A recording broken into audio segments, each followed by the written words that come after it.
ছোট থেকে একটা কথা না খুব শুনেছি, ধৈর্যের ফল মিঠে হয়। জানি না এটা কতটা সত্যি, তবে সোশ্যাল মিডিয়া এরকম একটা জায়গা যেখানে ধৈর্য ধরে কাজ করে যেতে হবে। সে 1 বছর হোক, 2 বছর হোক, 5 বছর হোক, হ্যাঁ, তবে অবশ্যই তুমি একদিন সফলতা পেতে পারো যদি তুমি পরিশ্রম করে যাও। দেখো, শুধু ধৈর্য ধরলে হবে না, সঙ্গে পরিশ্রমও করতে হবে। তো হ্যালো এভরিওয়ান, নমস্কার, শুভ সকাল। শিকদাস লাইফস্টাইলের আরও একটা নতুন ভিডিওতে সবাইকে অনেক অনেক স্বাগত জানাই। কেমন আছো তোমরা সবাই? সকাল সকাল সব কাজবাজ হয়ে গেছে। আজকে পমফ্রেট করেছিলাম, কী কী রান্না হয়েছে সেগুলো তো দেখিয়ে দিলাম। তো এরপরে মাছ কাটা যাচ্ছিলো, আর অনেক দিন যাবৎ ভাবছিলাম যে একটু চিংড়ি মাছ নেব। আসলে চিংড়ি মাছের একটা ভুনা করি আমি, সেটা খেতে ভীষণই ভালো হয়। তো যদি করি তাহলে তোমাদের সঙ্গে শেয়ার করব, সেই জন্য আর কি চিংড়িটাকে নেওয়া। তো চিংড়িটাকে আমি এখানে যে ছেলে ওঠার আগে সারিয়ে নিচ্ছি। তো মাছটা রাখা হয়ে গেছে, যদিও আমার স্নান হয়ে গেছে। তো বাইরে গিয়ে ধুলে গায়ে জলটা লাগতো, এই জন্য আমি ঘরেই কেটে নিচ্ছি। আর চিংড়ি মাছের তেমন একটা খাটনি নেই, তো তাই আমি ঘরেই করে নিচ্ছি। বাইরে গেলে ওই জল ছিটকে গায়ে লাগে, যেহেতু আমার স্নানটা হয়ে গেছে। আর যেহেতু আমি পুজো করছি না এখন, তাই জন্য মাছটা রাখতে পেরেছি, নাহলে মাছটা রাখতাম না। কেননা স্নান করার পর আমি ঠাকুর পুজো করার আগে মাছ টাছ ধরতে ভালো লাগে না আর কি। ঠিক আছে, তো মাছটা এখানে আমি পরিষ্কার করে ছাড়িয়ে নিচ্ছি। আর চিংড়ি মাছের মাথার ভিতরে নোংরা থাকে, আর ওই পিঠের উপরে একটা শিট থাকে, সেগুলোকে ফেলে দিতে হয়। আর এটা আমি কালকে সকালে রান্না করব, সামনের দিন। আজকে হচ্ছে মঙ্গলবার, বুধবার, বৃহস্পতিবার দিন সকালে এটা রান্না করব। তো আগের দিন পরিষ্কার করে রাখছি, কেননা সকালবেলা আমার তাড়াতাড়ি হবে। আমি আগের দিন জানো তো সব কাজ যদি পারতাম যে রান্নাটা করে রাখবো তাও করে রাখতাম। তো এ টু জেড সব কাজ করে রাখি, কালকে করব এইভাবে আমি কোনো কাজ ফেলে রাখি না, জানো তো। আগে রাখতাম, কিন্তু এখন রাখি না। এখন দেখি যে কালকে সেটা আমারই করতে হবে, তাই না? তো করে ফেললে পরের দিন কষ্টটা কম হয়, চাপটা ভীষণই কম পড়ে, জানো তো। তো তোমাদের সঙ্গে কথা বলতে বলতে দেখো আমার চিংড়ি মাছগুলো প্রায় বাছা হয়েই গেছে। আর প্রথমেই বললাম যে ধৈর্যের ফল মিঠে হয়। হ্যাঁ, তার জন্য অবশ্যই তোমার পরিশ্রম করতে হবে। শুধু যদি পরিশ্রম না করে শুধু ধৈর্য ধরে বসে থাকো যে ভগবান বা ঈশ্বর বা ঈশ্বর আমার সৃষ্টিকর্তা আমাকে একদিন দেবে, সেটা হবে না কখনোই। তার জন্য তোমাদের অবশ্যই পরিশ্রম করতে হবে। আর তবেই তোমরা সাকসেস পাবে জীবনে। আর তোমার ব্যর্থতার গল্প তখনই মানুষ শুনবে যখন তুমি সফলতা পাবে। তুমি যদি সফল হতে না পারো, তাহলে তুমি কী করেছো না করেছো, কত স্ট্রাগল করেছো জীবনে, সেটা কেউ শুনতে আসবে না, জানো তো। আর তুমি যদি পরিশ্রম করে সফলতা পাও, তাহলে সবাই শুনবে যে দিদি বা দাদা কীভাবে তুমি এই অবধি এসছো, কীভাবে কী করেছো। ঠিক আছে,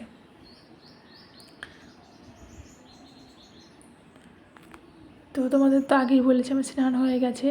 আর আমার কাছে মনে হয় যে হিন্দু বিবাহিত মহিলাদের মেয়েদের শাঁখা সিঁদুর পরলে একটা অন্যরকম গ্লো করে। সে যতই আমার পার্সোনালি যেটা মনে হয়, অনেকে পরে না, ঠিক আছে, কিন্তু মাঝে মাঝে যখন দেখবে পুজোর অকেশনে যখন পরে তাদের ভীষণ মিষ্টি লাগে দেখতে। তো আমি শাঁখা সিঁদুর পরতে ভীষণই ভালোবাসি। তো আমি মনেও পড়ে না যে যখন হসপিটালে ছিলাম, তো তখন আমি কিছুদিন শাঁখা সিঁদুর পরিনি। তখন যেহেতু খুলে রাখতে হয়, তো সেরকমই শুধু হাতে দু হাতে দুটো পলা ছিল। আর এই দেখো আমাদের মার্কেটে নতুন ক্যামেরাম্যান এসছে। আসলে কখন যে ফোনটা নিয়ে এরকম ভিডিও করেছে সেটা জানি না। তো ভাবলাম তোমাদের সঙ্গেও শেয়ার করি, আমি একা কেন দেখবো। আজকে হচ্ছে কারেন্ট ছিল না, মাঝে মাঝে কারেন্টে এত ডিস্টার্ব করে না, কি বলবো। আর বিরক্ত হয়ে যায়, জানো তো। কারেন্ট ছিল না, তাই জন্য এই পেছনের দিকে দরজার এখান দিয়ে বেশ হাওয়া দিচ্ছিলো। তো এখানটায় এসে বসেছিলাম দুই মা ছেলে, আর এখানে বসেই ওকে খাইয়ে দিয়েছি। তো ছেলে আমার এরকম ভিডিও করছে। যাই হোক, তোমাদের যদি ক্যামেরাম্যান দরকার হয় আমাকে বলো। এরপরে ওকে খাইয়ে দিয়ে ঘুম পাড়িয়ে দিয়েছি। আর এই দেখো, এই এক গাদা জামা কাপড় সব আলাদা আলাদা করে ভাঁজ করে নিয়েছি। আসলে একটার সাথে আর একটা যদি মিশিয়ে রাখি, তাহলে কোনোটাই আমি ঠিকভাবে খুঁজে পাই না। আর দেখো এক রাউন্ড বৃষ্টি হয়ে গেল। আর এই যে ছেলের জন্য আমি মানে টিফিন করে নিয়েছি। এটা হচ্ছে গাজর আলু আর একটু কী বলে গাজর আলু আর একটু আটা দিয়ে করা, আর বাটার দিয়ে সামান্য ভেজে নিয়ে ঢেকে ঢেকে ভেজে নিয়ে এসেছি যাতে কাঁচা না থাকে। আর এখানে দেখো ছেলে আর আমি রেডি হয়ে গেছি, বাজারে যাব। বর বলল রেডি হতে, তাই আসতে পারো না নাকি? যখনই বললাম টাকাও বাবা চকলেট কিনতে হবে বাজারে গিয়ে, তখনই টাকা গিয়েছে আর বলছি চকলেট চকলেট চকলেট। বর ফোন করে বললো রেডি হও বাজারে যাব। আসলে অনেকদিন মানে বাজারে যাওয়া হয় না, পাড়া থেকেই নেওয়া হচ্ছে সবজি বলো মাছ বলো সবটাই। তো যাই, আসলে বৃষ্টির জন্য না কিছুই হচ্ছে না আর কি। তো আমরা রেডি হয়ে গেছি, বর এখন আসলে হয়তো ট্রেন পাচ্ছে না, ওই জন্য লেট হচ্ছে। আর ইনি তো রেডি হয়েছে, মানে ওনার ঘ্যানঘ্যানি প্যানপ্যানি শুরু হয়ে গেছে, উনি এক্ষুনি বেরোবে। যাই হোক একটু বসে ও আসলে বেরোবো।